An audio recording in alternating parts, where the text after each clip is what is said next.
Αγαπητοί τηλεθεατές, καλησπέρα. Παρακολουθείτε την εκπομπή Επιστήμη και Κοινωνία, μια συμπαραγωγή του ΡΙΚ και του Ινστιτούτου Κύπρου. Στην εκπομπή αυτή συζητάμε θέματα παγκόσμιας σημασίας που απασχολούν όλους μας, καθώς επίσης και θέματα που αφορούν άμεσα την καθημερινότητά μας. Το θέμα που θα μας απασχολήσει σήμερα είναι αυτό του άλματος στην κινητή τηλεφωνία με την εισαγωγή των δικτύων πέμπτης γενιάς, τα γνωστά και ως 5G. Αριθμός μελετών παρουσιάζουν στοιχεία που υποστηρίζουν ότι οι δυνατότητες που ανοίγουν θα αλλάξουν καθοριστικά τις ζωές μας προς το καλύτερο. Ταυτόχρονα έχουν εκδηλωθεί σκεπτικισμός και ανησυχίες. Είναι ασφαλή τα δίκτυα 5G για τη δημόσια υγεία? Θα απειλήσουν την ιδιωτικότητά μας? Θα εδραιώσουν ή θα αποδυναμώσουν τους δημοκρατικούς θεσμούς και έλεγχο?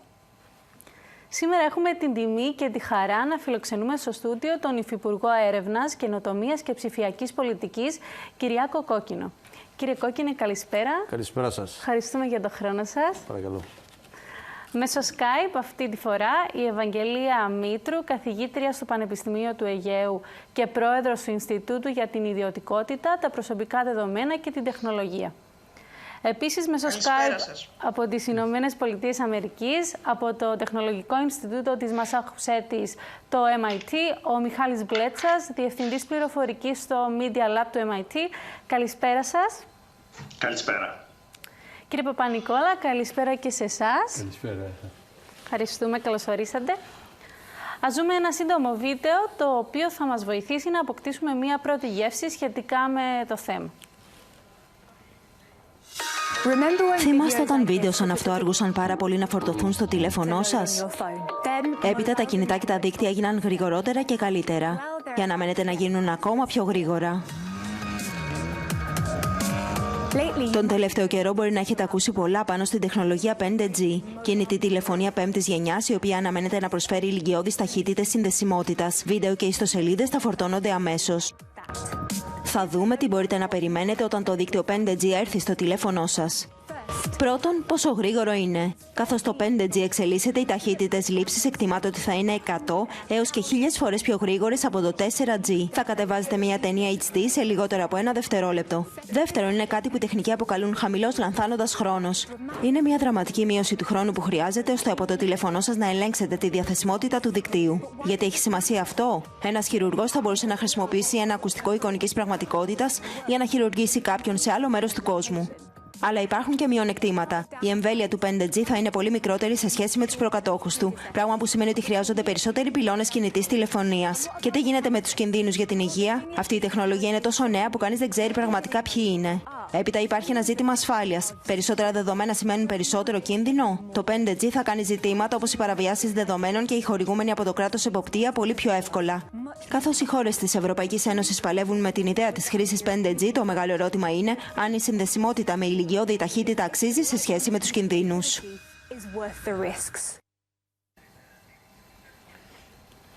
Η επανάσταση στις επικοινωνίες αποτελεί, μαζί με την ανακάλυψη του ηλεκτρισμού και των θερμικών μηχανών, πιστεύω, την τεχνολογική τριάδα που οδήγησε και καθόρισε την ιστορία του κόσμου τους τελευταίους 2 αιώνες. Σήμερα θα εστιαστούμε σε ένα σημαντικό βήμα στην ανάπτυξη των επικοινωνιών, την εισαγωγή των δικτύων της πέμπτης γενιάς και τις επιπτώσεις τους. Η εισαγωγή της νέας αυτής τεχνολογίας είναι καλά εμπεδομένη και στο πρόγραμμα της Ευρωπαϊκής Ένωσης και στην παγκόσμια στρατηγική για οικονομική ανάπτυξη και την ενθάρρυνση της τεχνολογικής επανάστασης, όπως λέγεται, της τέταρτης γενιάς. Το θέμα αυτό κυριαρχεί σε όλους τους σχεδιασμούς, όχι μόνο στην Ευρωπαϊκή Ένωση, όπου τώρα βρίσκεται στο μέσο, αν δεν απατώμε, Κυριάκο, της εξέλιξης του προγράμματός της. Ήδη, όπως θα ακούσουμε, γίνεται η προκήρυξη για την παροχή των κατάλληλων συχνοτήτων στους αναδόχους και βέβαια και χρηματοδότηση από το πρόγραμμα Horizon Europe πολύ σημαντικών, αν δεν απατώμε, εκατοντάδων εκατομμυρίων πιλωτικών προγραμμάτων για την αξιοποίηση αυτών των τεχνολογιών που θα εξελιχθεί στους επόμενους μήνες. Να αναφέρω ότι οι 16 χώρες της Ευρωπαϊκής Ένωσης έχουν ήδη αδειοδοτήσει το 5G και οι υπόλοιπες, συμπεριλαμβανομένως και της Κύπρου και της Ελλάδος, είμαστε στη διαδικασία αδειοδότησης να ολοκληρωθεί μέχρι τον Δεκέμβριο του 2020. Τώρα τα προγράμματα του Ορίζοντα Ευρώπη ή και άλλα προγράμματα που υποστηρίζουν την ανάπτυξη αυτών των τεχνολογιών σίγουρα είναι υποβοηθητικά, αλλά καταλαβαίνετε ότι το 5G εξαρτάται από την ιδιωτική πρωτοβουλία, τις επενδύσεις που θα κάνει ο κάθε πάροχος τηλεπικοινωνιακών υπηρεσιών. Αν δεν απατώμε, είναι μάλιστα σε ένα πλαίσιο private-public partnership, δηλαδή θα είναι συνέργεια οι περισσότερες αυτές δράσεις. Σε κάποιες χώρες ναι, σε κάποιες όχι. Στην Ευρωπαϊκή Ένωση η κάθε χώρα το καθορίζει από μόνη της και ο ρόλος του κράτους είναι η αδειοδότηση, η εποπτεία ότι υλοποιούνται σωστά, με ασφάλεια και ότι χρησιμοποιούνται αξιόπιστα με προστασία στην ιδιωτικότητα, στην υγεία και την ασφάλεια. Νομίζω μπορούμε να περάσουμε στα ερωτήματα που έχουμε, Νατάσα. Μήπως να επιταχύνουμε τη διαδικασία σχετικά με το θέμα αυτό. Αν πάρουμε τα ερωτήματα που κυριαρχούν, θα λέγαμε ότι και ίσως θα ρωτούσα να αρχίσουμε το διάλογο με τον Μιχάλη από το MIT, όπου στο Media Lab τους προβληματίζει εδώ και δεκαετίες, θα έλεγα, αυτό το θέμα. Τι είναι που θα φέρουν σαν δυνατότητα τα δίκτυα πέμπτης γενιάς, που τα προηγούμενα δίκτυα της τέταρτης που βρισκόμαστε τώρα ή και προηγούμενες βέβαια δεν μας έδιναν αυτή τη δυνατότητα. Μιχάλη. Θέλουμε να εστιάσουμε λοιπόν στην ειδοποιώ διαφορά, σε μία ειδοποιώ διαφορά. Αυτή θα πρέπει να είναι η μικρότερη καθυστέρηση στην επικοινωνία. Αυτό μας δίνει τη δυνατότητα για εφαρμογές τις οποίες δεν είχαμε με τα προηγούμενα δίκτυα. Για παράδειγμα, σε πραγματικό χρόνο έλεγχο αυτοκινούμενων οχημάτων από μακριά. Όταν έχεις μεγάλη καθυστέρηση στην επικοινωνία δεν μπορείς να το κάνεις. Το ίδιο με την τηλεχειρουργική, για παράδειγμα, που είναι μια εφαρμογή αρκετά εξωτική, την οποία όμως προβάλλουν πολλοί εταιρείες κινητής τηλεφωνίας αυτή τη στιγμή σαν μία από τις κλασικές εφαρμογές. Από εκεί και πέρα τα δίκτυα αυτά αποτελούν εξέλιξη, δεν αποτελούν επανάσταση. Προσπαθούν να αυξήσουν τις επιδόσεις της σημερινής τεχνολογίας σε όλες τις κατευθύνσεις. Και όταν λέμε σε όλες τις κατευθύνσεις, πέραν από την ταχύτητα, με την οποία έχουμε μια εμπειρία όλοι μας, δηλαδή περιμένουμε ένα βίντεο να κατέβει στο κινητό ή προσπαθούμε να κάνουμε τηλεεκπαίδευση, μια τηλεδιάσκεψη και δεν δουλεύει καλά, διότι δεν έχουμε αρκετή ταχύτητα επικοινωνίας, δεν έχουμε αρκετό bandwidth, εύρος επικοινωνίας. Τα σημερινά δίκτυα όλα τα δίκτυα έχουν κάποιους περιορισμούς στο πόσες συσκευές μπορούν να υποστηρίξουν. Τα δίκτυα νέας γενιάς μπορούν να υποστηρίξουν ακόμα περισσότερες συσκευές, πολύ μεγαλύτερη πυκνότητα συσκευών. Τα δίκτυα αυτή τη στιγμή έχουν κάποιες απαιτήσεις ενέργειας. Για να επικοινωνήσεις ασύρματα χρειάζεσαι ενέργεια. Τα δίκτυα πέμπτης γενιάς βελτιώνουν την επικοινωνία και προς αυτή την κατεύθυνση. Θα ήθελα να πω όμως ότι αποτελούν κυρίως μια εξέλιξη τεχνολογίας, άσχετα με την επαναστατική υφή που θέλουμε όλοι να τους δίνουμε, δεν αποτελούν κάτι καινούριο. Και αυτό έχει να κάνει περισσότερο με τους κινδύνους που είδαμε. Γιατί η τεχνολογία υπάρχει ήδη. Τη χρησιμοποιούμε. Δεν κάνουμε κάτι καινούριο. Νομίζω το βίντεο ίσως παρά ήταν ανησυχητικό, λέγοντας οι κίνδυνοι κλπ. Γιατί και σαν φυσικός οι συχνότητες αυτές χρησιμοποιούνται για δεκαετίες τώρα. Δεν αποτελεί τίποτα καινούριο όσο αφορά τη βιολογική. Με εξαίρεση τα 26 GHz, τα οποία από ό,τι ξέρω κανείς δεν θα εφαρμόσει στα επόμενα χρόνια. Όχι, εμείς δεν θα τα εφαρμόσουμε και οι πλήσιες χώρες. Υπάρχουν γεωγραφίες, ειδικά στην Αμερική, που έχουν ήδη βάλει σε δοκιμαστικό... Στην Ευρώπη, από ό,τι ξέρω, μόνο η Ιταλία έχει ένα πιλωτικό πρόγραμμα. Πιλωτικό είναι. Τα 26 GHz δεν θα αδειοδοτηθούν σε αυτή τη φάση. Τα υπόλοιπα δεν υπάρχει τίποτα καινούριο από βιολογική άποψη. Οπότε, ας πάμε στο ερώτημα και ίσως, Κυριάκο, εσύ να μας πεις για το... Να αρχίσουμε από σένα, αν και ξέρω αυτή η ερώτηση και το θέμα στη συζήτηση μας είδαμε ότι ίσως είναι το πιο ενδιαφέρον από άποψη δυνατοτήτων. Τι είναι το διαδίκτυο των πραγμάτων? Το διαδίκτυο των πραγμάτων είναι η δυνατότητα να έχουμε αυτό που ονομάζουμε αισθητήρες, sensors, σε διάφορα σημεία τα οποία παράγουν κάποια πληροφορία και αυτή η πληροφόρηση να μεταδίδεται μέσα από το διαδίκτυο πάνω στο κινητό μας τηλέφωνο. Να το πούμε με δύο παραδείγματα.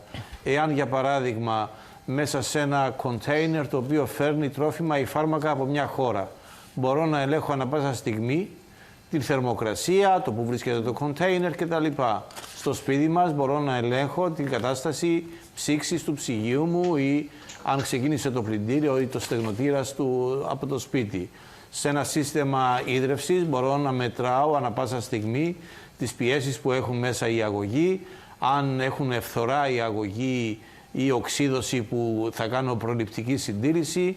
Άρα όλα αυτά τα δεδομένα, στο αυτοκίνητο ήδη έχουμε αυτά τα πράγματα, δηλαδή το αυτοκίνητο μεταδίδει σε πραγματικό χρόνο με το εργοστάσιο ή με άλλα σώματα ασφαλείας κτλ. Δεδομένα που λένε την κατάσταση στην οποία βρίσκεται το αυτοκίνητο. Καταλαβαίνετε ότι αυτό δεν είναι καινούρια τεχνολογία. Υπάρχει και σήμερα το Internet of Things ή το διαδίκτυο των πραγμάτων.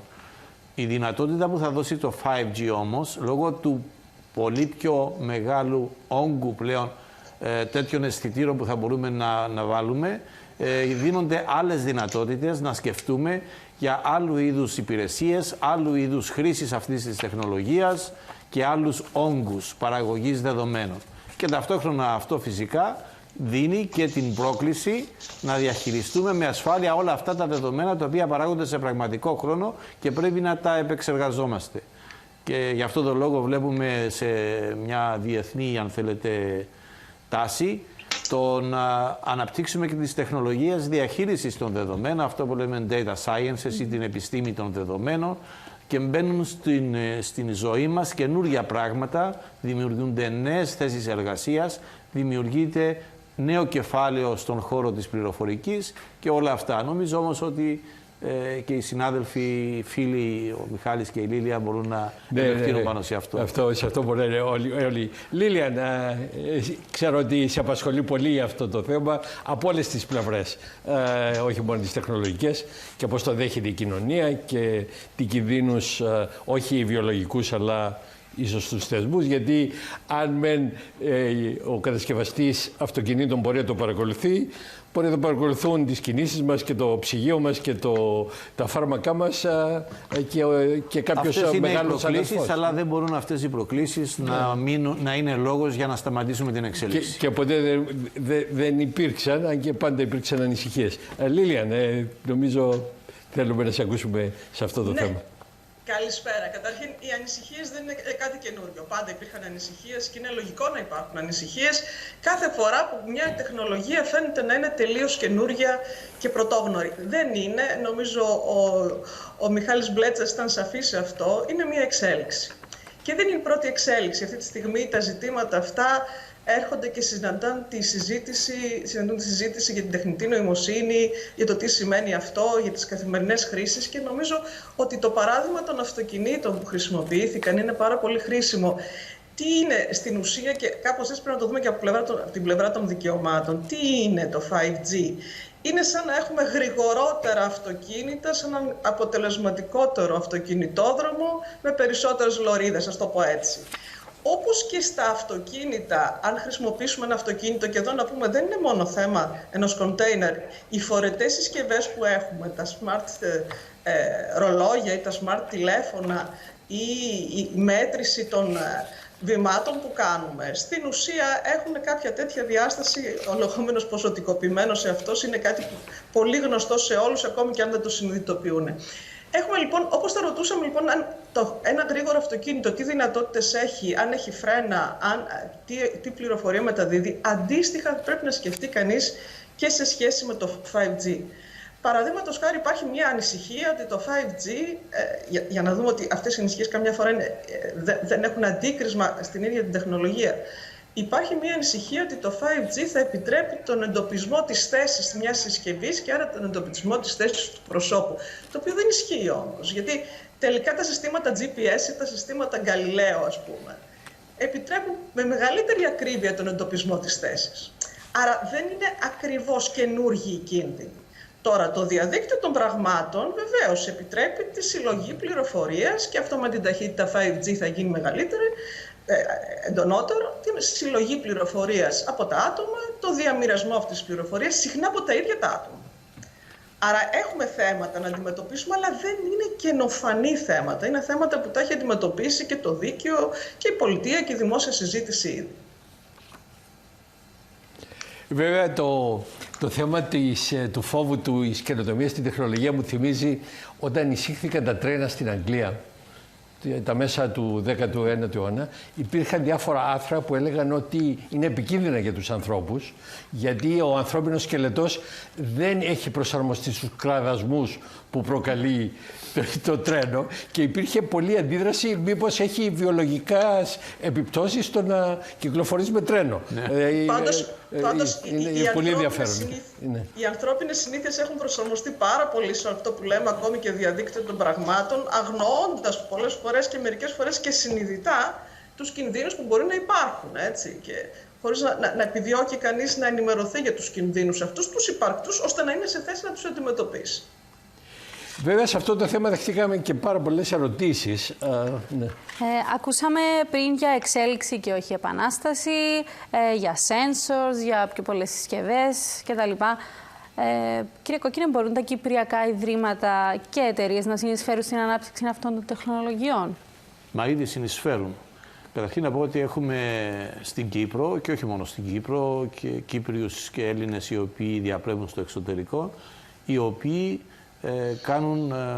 διεξάγουν έρευνα και παράγουν καινοτομία, όχι απλώς έρευνα, σε αυτούς τους τομείς. Ειδικά στην Κύπρο έχουμε τα κέντρα αριστείας όπως είναι το ΚΙΟΣ, όπως είναι το ΡΑΙΣ και άλλα πιο καινούργια κέντρα τα οποία έχουν δημιουργηθεί και γενικότερα έχουμε και σαν κράτος έχουμε εξειδικευμένα προγράμματα για υποστήριξη μέσα από συγκεκριμένα ταμεία τέτοιων προσπαθειών ερευνητικών. Επίσης να πω ότι στο καινούριο πρόγραμμα το οποίο ανακοινώθηκε για το Ταμείο Ανθεκτικότητας και Ανάκαμψης προβλέπονται συγκεκριμένες δράσεις και συγκεκριμένα κεφάλαια, τα οποία είναι δεκάδες εκατομμύρια, για την διάχυση του 5G και το διαδίκτυο των πραγμάτων. Να το πω έτσι λίγο με νούμερα. Υπολογίζουμε, χωρίς αυτό ακόμα να είναι οριστικό, αλλά συζητάμε για 40 με 50 εκατομμύρια από το Ταμείο Ανθεκτικότητας και Ανάκαμψης. Από την έρευνα, από τα 110 εκατομμύρια τον χρόνο περίπου που επενδύουμε στην έρευνα και ανάπτυξη, περίπου το 30% είναι σε τεχνολογίες ψηφιακές. Το μεγαλύτερο μέρος αυτών είναι στο κεφάλαιο διαδίκτυο, τεχνολογίες διαδικτύου και data sciences, δηλαδή επιστήμες των δεδομένων, που είναι συνυφασμένα αυτά τα δύο. Αυτό περιλαμβάνει και την τεχνητή νοημοσύνη. Και να πω ότι στον ορίζοντα Ευρώπη, που είναι το καινούριο πρόγραμμα το οποίο ξεκινάει το 2021 με 2027, από τα 90 περίπου δισεκατομμύρια τα οποία θα διατεθούν για όλη την Ευρώπη, και ευελπιστούμε ότι η Κύπρος θα αντλήσει περίπου 400 εκατομμύρια από αυτά. Είναι ένας εφικτός στόχος. Ένα πολύ μεγάλο μέρος θα πάει σε αυτές τις τεχνολογίες. Άρα ήδη παράγουμε αυτή την γνώση και όχι απλώς την παράγουμε την γνώση ερευνητικά, αλλά την βάζουμε να είναι και προστιθέμενη αξία στην οικονομία μας. Και αν μου επιτρέπετε και να κλείσω, ένα μήνυμα στους νέους ανθρώπους, στους γονείς, στους εκπαιδευτικούς παιδαγωγούς. Αυτές οι τεχνολογίες είναι το μέλλον. Υπάρχει ακόμα και σήμερα, και αυτό δυστυχώς θα αυξηθεί, τεράστιο κενό και έλλειψη προσοντούχων, επιστημόνων και τεχνολόγων που υπηρετούν αυτές τις τεχνολογίες. Όχι μόνο στην Κύπρο και διεθνώς. Και η Κύπρος, αν θέλουμε να γίνουμε μια κοινωνία γνώσης και να έχουμε ευημερία και ανάπτυξη και ανταγωνιστικότητα, πρέπει τα παιδιά μας να τα σπρώξουμε, για αυτούς που τους ταιριάζει αυτό το κεφάλαιο, να λάβουν υπόψη τους και αυτούς τους τομείς των σπουδών και επαγγελματικής κατάρτισης. Άρα θα ανοίξουν περισσότερες θέσεις εργασίας. Ναι, νομίζω ότι στην Ευρώπη η μελέτη είναι ότι θα ανοίξουν περίπου 24 εκατομμύρια θέσεις εργασίας. Ναι, και τώρα παρουσιάστηκαν ίσως τόσο ο Μιχάλης όσο και η Λίλια, πολλές εκθέσεις είδα γύρω από αυτό το θέμα στην Ελλάδα, ναι.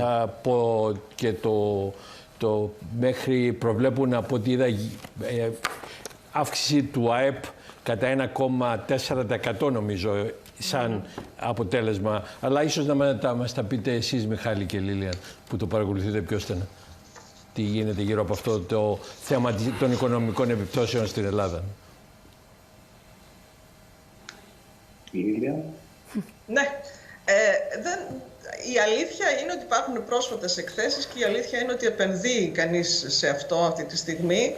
Βεβαίως, όλο αυτό σημαίνει ότι θα πρέπει να εναρμονιστεί και η αγορά, θα πρέπει να εναρμονιστούν οι υπηρεσίες και εμείς αντιμετωπίζουμε, αν και νομίζω ότι στην Ελλάδα αυτή τη στιγμή έχουμε αρκετή εντός εισαγωγικών παραγωγή νέων επιστημόνων που μπορούν να υποστηρίξουν καταρχήν αυτές τις τεχνολογίες. Νομίζω ότι από οικονομική άποψη πραγματικά θα επιτρέψει την δημιουργία νέων υπηρεσιών και νέων προϊόντων και θα αυξήσει το ΑΕΠ. Αρκεί βεβαίως να μην έχουμε αυτές τις αντιδράσεις που μερικώς καταγράφονται και στην Ελλάδα σε σχέση με το 5G.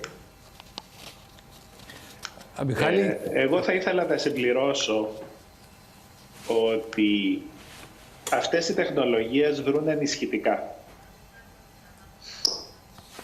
Από μόνες τους δεν μπορούν να δημιουργήσουν προϊόντα. Ναι. Ενισχύουν ανθρώπινες δυνατότητες. Επομένως, και αυτή είναι η μεγάλη μου ανησυχία, κυρίως για την Ελλάδα, βάζουν μεγάλες απαιτήσεις στο εκπαιδευτικό σύστημα.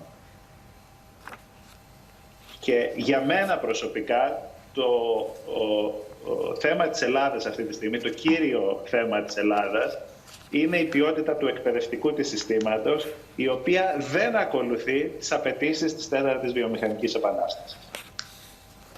Την επιτάχυνση που φέρνουν αυτές τις τεχνολογίες. Αλλά είναι εκτός της σημερινής συζήτησης, αλλά είναι σημαντικό. Όταν βάζεις τεχνολογίες οι οποίες δρούν βοηθητικά, ενισχυτικά στην ανθρώπινη νόηση, πρέπει να προχωράει και η ανθρώπινη νόηση ταυτόχρονα αν θες να μείνεις μπροστά. Ειδικά σε μικρές χώρες. Οι απαιτήσεις δηλαδή για τις μικρές χώρες είναι πολύ μεγαλύτερες από τις μεγάλες. Η πρόκληση είναι πολύ μεγάλη. Και να μην κοιτάμε μόνο τη τεχνολογία, να κοιτάμε και τι χρειάζεται η τεχνολογία για να πιάσει. Οι σπόροι της τεχνολογίας πώς θα μπορέσουν να ανθίσουν. Από εκεί και πέρα ήθελα να γυρίσω πίσω στο αρχικό σχόλιο του Κυριάκου για τα αυτοκίνητα. Αύριο εδώ στη Μασακουσέτη, μέσα στις γενικές εκλογές, στο ψηφοδέλτιο υπάρχει και μία ερώτηση για το ποιος έχει το δικαίωμα πρόσβασης στα δεδομένα τηλεμετρίας των αυτοκινήτων. Και υπάρχουν δύο απόψεις. Η μία η οποία λέει ότι αν ένα ανεξάρτητο συνεργείο δεν έχει πρόσβαση στα στοιχεία τηλεμετρίας, που είναι η σημερινή κατάσταση, δεν μπορεί να συνεχίσει να επισκευάζει ή να συντηρεί το αυτοκίνητο όσο καλά μπορεί να το κάνει το συνεργείο της αντιπροσωπείας. Επομένως, η ερώτηση εδώ έχει τεθεί ως το δικαίωμα στην επισκευή.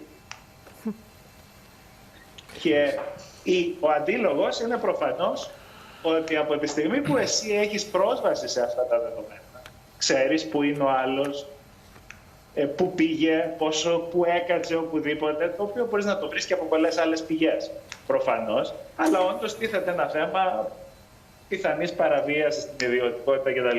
Εμένα η δικιά μου άποψη ήταν απολύτως, ότι πρέπει να ανοίξουν και πρέπει να υπάρξει κάποιος τρίτος οργανισμός, όχι ο κατασκευαστής, ο οποίος θα ελέγχει την πρόσβαση. Κάποια υπηρεσία ουσιαστικά ημικρατική, η οποία θα ελέγχει την πρόσβαση σε αυτά τα δεδομένα και όχι ο κατασκευαστής. Απολύτως άκουσα. Ναι.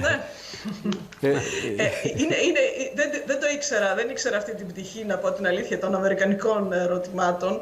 Αλλά πρέπει να πω, και επειδή μην νομίζετε ότι είναι ένα θέμα που αφορά μόνο την άλλη πλευρά του Ατλαντικού, πρόσφατα η Αρχή Προστασίας Δεδομένων στην Ελλάδα αντιμετώπισε ένα ζήτημα συλλογής πληροφοριών με αισθητήρες στο κινητό τηλέφωνο και στο αυτοκίνητο, που καταγράφουν και αξιολογούν την οδηγική συμπεριφορά του οδηγού με σκοπό να προσδιοριστούν αντίστοιχα τα ασφάλιστρα του αυτοκινήτου. Δηλαδή δεν είναι μια συζήτηση που είναι εκτός. Και εκεί τίθεται το ζήτημα και του διαδικτύου των πραγμάτων, έτσι, της καταγραφής κάθε στιγμή, της κίνησης και όλα αυτά. Νομίζω ότι στην Ευρώπη ως προς αυτά είμαστε λίγο καλύτερα.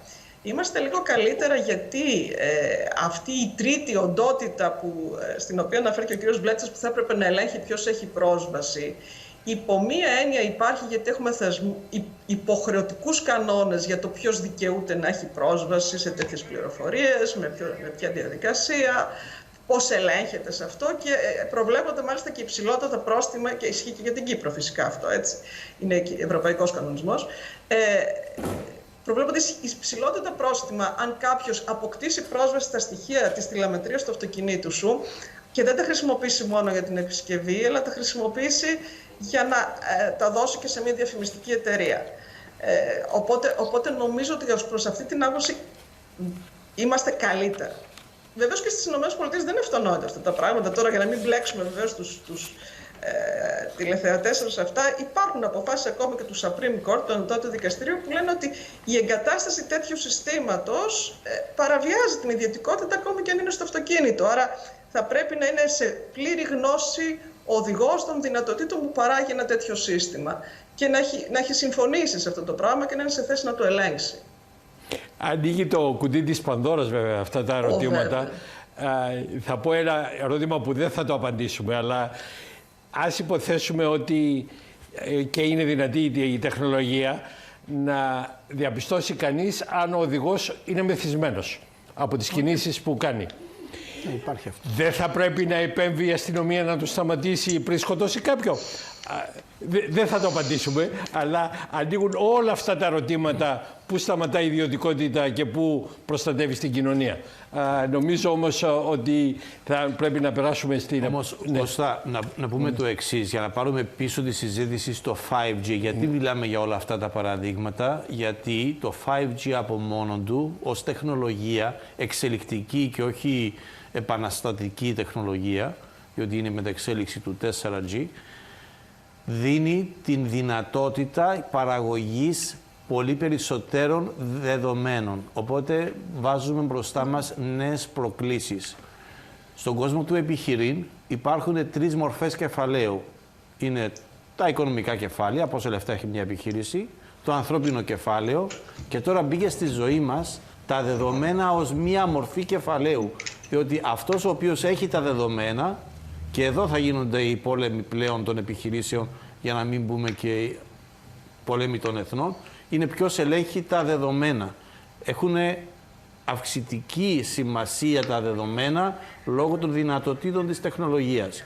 Και εδώ οδηγούμαστε και σε ένα άλλο, αν θέλετε, που είναι μια δική μου τοποθέτηση, ότι εμείς οι τεχνολόγοι καμιά φορά αγνοούμε ή δεν μπορούμε να κατανοήσουμε την αξία που έχουν σε αυτές τις συζητήσεις και τα ερωτήματα των κοινωνικών και ανθρωπιστικών σπουδών.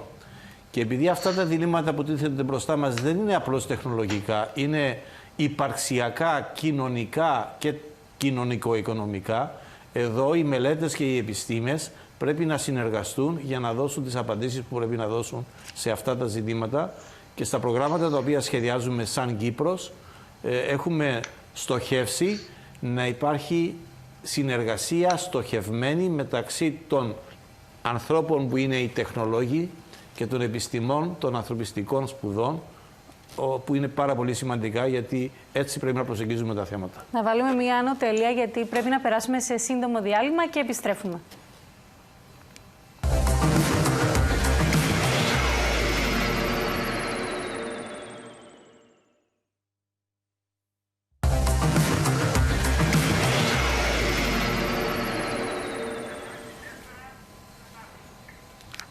Επιστρέψαμε και πάλι κοντά σας με το θέμα της εισαγωγής των δικτύων 5ης γενεάς.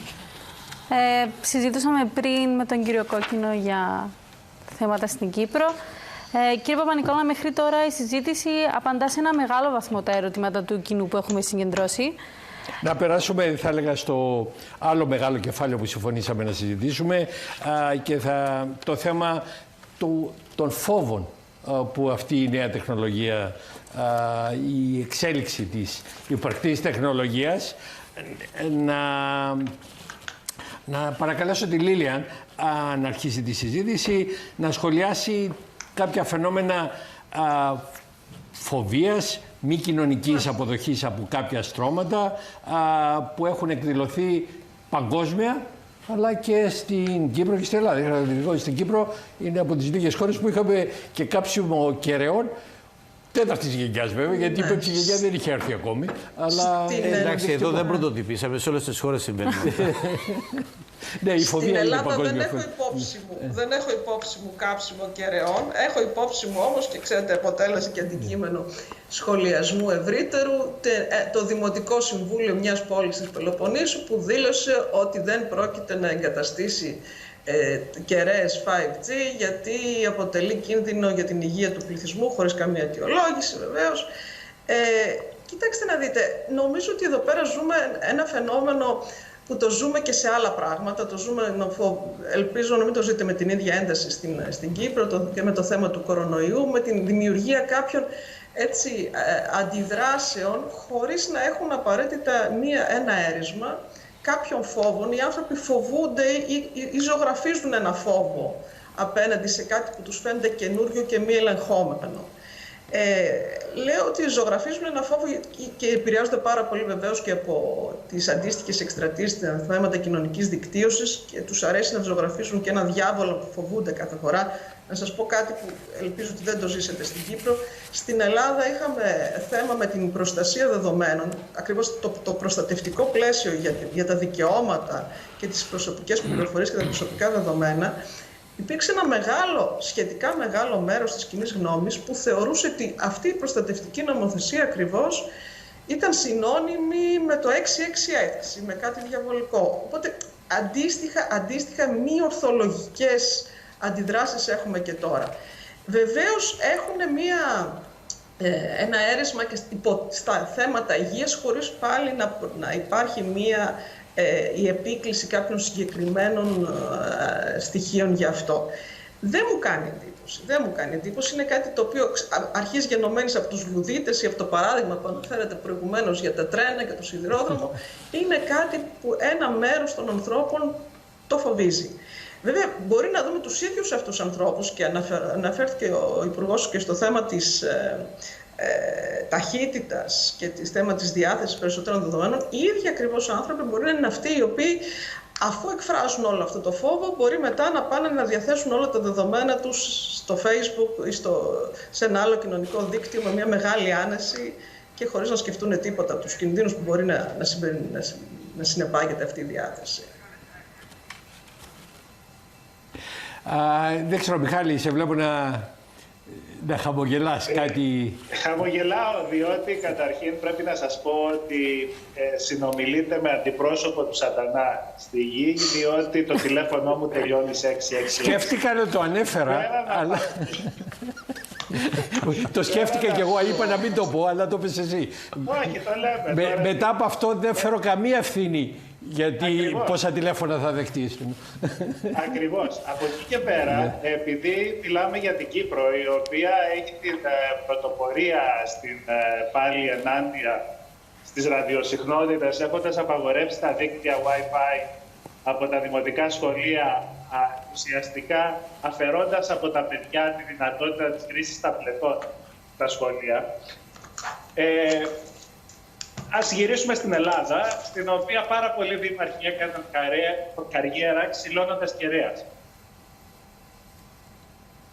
Και είναι σημαντικό για το 5G, διότι το 5G, μην έχοντας καταφέρει ως εξελικτική τεχνολογία να αντιταχθεί στους νόμους της φυσικής όπως τους ξέρουμε μέχρι στιγμής, θα χρειαστεί περισσότερες κεραίες για να μας κάνει όλα αυτά τα οποία υπόσχεται, για να υλοποιήσει όλα αυτά που υπόσχεται. Και εκεί υπάρχει ένας τεράστιος μύθος. Ενώ όλοι χρησιμοποιούν κινητά τηλέφωνα, όλοι θεωρούν ότι την ακτινοβολία τη δέχονται κυρίως από τις κεραίες των σταθμών βάσης. Όποιος ξέρει στοιχειώδη φυσική, ηλεκτρομαγνητισμό, ξέρει ότι το διάταση του πεδίου πέφτει εκθετικά με την απόσταση από την κεραία. Επομένως, την ακτινοβολία τη δεχόμαστε από την κινητή μας συσκευή. Το να έχουμε λοιπόν πολλές κεραίες μικρότερης ισχύως, οι οποίες επιτρέπουν στα κινητά μας τηλέφωνα, στις συσκευές μας, να λειτουργούν τα ίδια σε μικρότερη ισχύ, μειώνει την ακτινοβολία που δεχόμαστε. Είναι κάτι που χρόνια τώρα δεν μπορεί να το καταλάβει ο περισσότερος κόσμος. Βλέπουν τις κεραίες που είναι μακριά ως αυτές οι οποίες τους ακτινοβολούν και αγνοούν τις κινητές τους συσκευές. Με την ίδια λογική που αντιμετωπίζουν τα κινητά τηλέφωνα και την προστασία από την ακτινοβολία, θα έπρεπε εδώ και πάρα πολύ καιρό να έχουμε απαγορεύσει τα τροχοφόρα οχήματα. Σκοτώνουν πάρα πολύ κόσμο κάθε χρόνο. Παρ' όλα αυτά, φαίνεται πάρα πολλοί κόσμος να εστιάζει στις κεραίες, οι οποίες κανένας δεν έχει ποτέ να αποδείξει, δεν έχει καταφέρει να αποδείξει ότι σκοτώνουν κόσμο. Δεν έχουμε δει αυτά τα τελευταία 30 χρόνια της τηλεφωνίας, δεν έχουμε δει κάποια παρατηρήσιμη αύξηση σε καρκίνους στο κεφάλι, για παράδειγμα. Αυτό είναι, έχει συζητηθεί τόσο πολύ αυτό το θέμα και σαν φυσικός το έχω κοιτάξει και από επιστημονική άποψη. Σήμερα έχουμε περισσότερο από 1 τρισεκατομμύριο χρήστες κινητών τηλεφώνων και οποιοσδήποτε επιδημιολόγος, το ποσοστό είναι τόσο μεγάλο, θα είχε ήδη τεκμηριωθεί από καιρό. Δεν υπάρχει καμία ένδειξη στις συχνότητες που λειτουργήσαν ή θα λειτουργήσουν για το παραμικρό. Δηλαδή, όταν μιλάμε για την πανδημία, είναι το όνειρο των επιδημιολόγων να είχαν το 1/1000 τέτοιου δείγματος για να το μελετήσουν. Είναι πέραν πάσης αμφιβολίας και νομίζω δεν χρειάζεται να το συζητήσουμε άλλο. Αλλά ένας άλλος κίνδυνος που αν μη τι άλλο το ενθάρρυνε και η αμερικάνικη κυβέρνηση, πρέπει να πω, και όχι μόνο, είναι το θέμα με την άποψη ότι η παροχής αυτής της τεχνολογίας, ιδιαίτερα στη συγκεκριμένη περίπτωση από τις ΗΠΑ οι Κινέζοι, ότι αποκτούν πρόσβαση σε όλη αυτή την πληροφορία, η οποία μπορεί να χρησιμοποιηθεί και για λόγους εθνικής ασφάλειας και όχι μόνο. Αυτό πραγματικά συζητήθηκε στην Ευρωπαϊκή Ένωση, διαφορετικές χώρες όπως η Αγγλία πήρε διαφορετική άποψη από άλλες ευρωπαϊκές χώρες. Σε αυτό τι έχουμε να πούμε? Κοιτάξτε, αυτό το μεγάλο ζήτημα δεν έχει εξαντληθεί η συζήτηση σε παγκόσμιο επίπεδο. Πιστεύω ότι όσο εξελίσσεται η τεχνολογία από το 4G στο 5G και από το 5G στο 6G, θα πρέπει να δείξουμε κατανόηση ότι οι ανάγκες για αυξημένη κυβερνοασφάλεια και διαχείριση των δεδομένων ώστε να προστατεύεται η ιδιωτικότητα αλλά και τα θέματα εθνικής ασφάλειας είναι πάρα πολύ σημαντικό κεφάλαιο, το οποίο και σε επίπεδο Ευρωπαϊκής Ένωσης και σε επίπεδο εθνικό η κάθε χώρα, συμπεριλαμβανομένως και της Κύπρου, το συζητάμε καθημερινά και με πολύ σοβαρό τρόπο.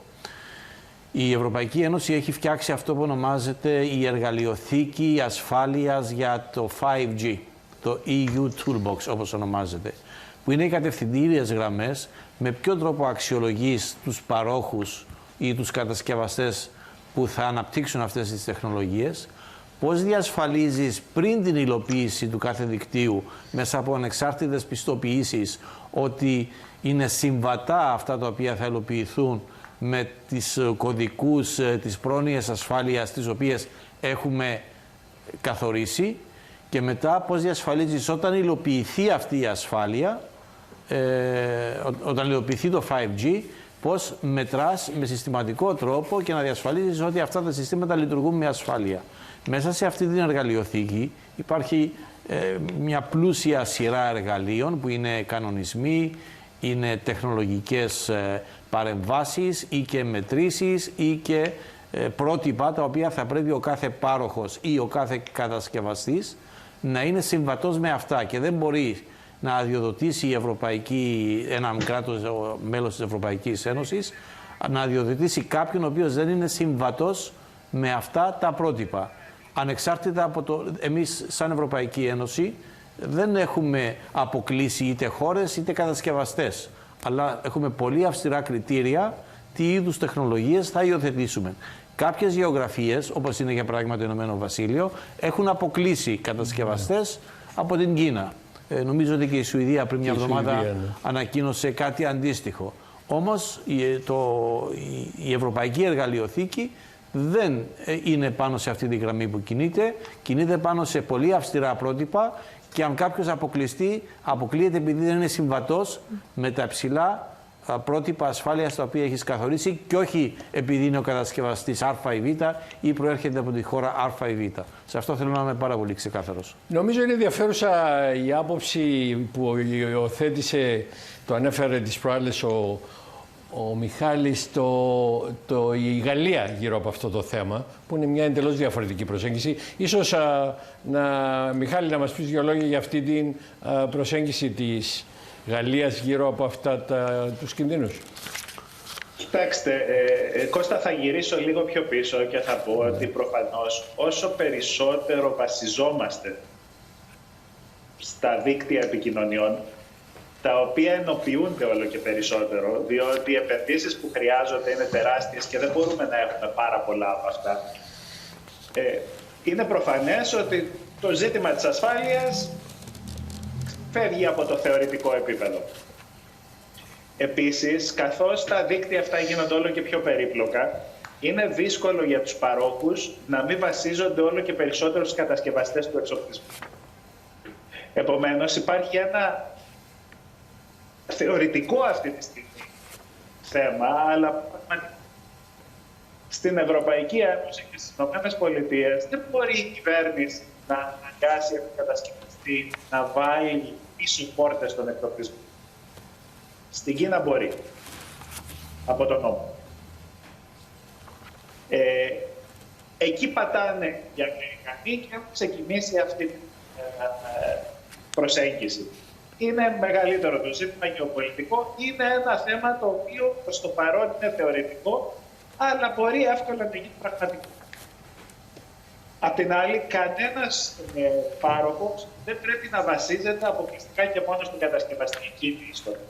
Δηλαδή, θα πρέπει να υπάρξει κάποιος οργανισμός, ο οποίος να πιστοποιεί το λογισμικό κυρίως του εξοπλισμού, για να δει ότι δεν υπάρχουν αυτά τα κενά ασφαλείας. Αυτό έκανε η Αγγλία πρώτη, το Ηνωμένο Βασίλειο πρώτο, όταν υιοθέτησε εξοπλισμό από την Κίνα στον πυρήνα του δικτύου της, με πολύ αυστηρούς ελέγχους, και νομίζω ότι αυτός είναι και ο δρόμος τον οποίο θα πρέπει να ακολουθήσει η Ευρωπαϊκή Ένωση. Πολύ αυστηρές προδιαγραφές, αλλά και επιβεβαίωση ότι ακολουθούνται αυτές οι προδιαγραφές. Το να έχουμε λίγους κατασκευαστές δεν βολεύει κανένα. Δεν προχωράει η τεχνολογία, δεν υπάρχει ανταγωνισμός, οι τιμές ανεβαίνουν του εξοπλισμού, και νομίζω ότι η προσέγγιση των ΗΠΑ ήταν αντιπαραγωγική. Εμένα με έθιξε και προσωπικά. Εγώ περνάω το τελευταίο καιρό ξυλώνοντας τον εξοπλισμό Huawei που έχω στο δίκτυο του εργαστηρίου και αντικαθιστώντας τον με πολύ ακριβότερο αμερικανικής προέλευσης. Ο οποίος κάνει όμως στα ίδια ακριβώς εργοστάσια για ο εξοπλισμό του Huawei στα ίδια της Pfizer. Δυστυχώς ο χρόνος μας τελειώνει όμως. Δεν ξέρω αν έτσι για μισό λεπτό ή για σύντομη παρατήρηση η Λίλιαν και ο Κυριάκος και να το κλείσουμε. Λίλιαν. Πολύ σύντομα να πω ότι βεβαίως όσο πιο διασυνδεδεμένοι είμαστε και εξαρτώμενοι ένας από τον άλλον, τόσο αυξάνονται, είμαστε μια κοινωνία κινδύνων και διακινδύνευσης. Θα συμφωνήσω και εγώ ότι πρέπει να υπάρχουν μηχανισμοί θέσης προδιαγραφών που να ανταποκρίνονται και στις αξίες και στις απαιτήσεις και του κράτους δικαίου των χωρών της Ευρωπαϊκής Ένωσης και βεβαίως ο έλεγχος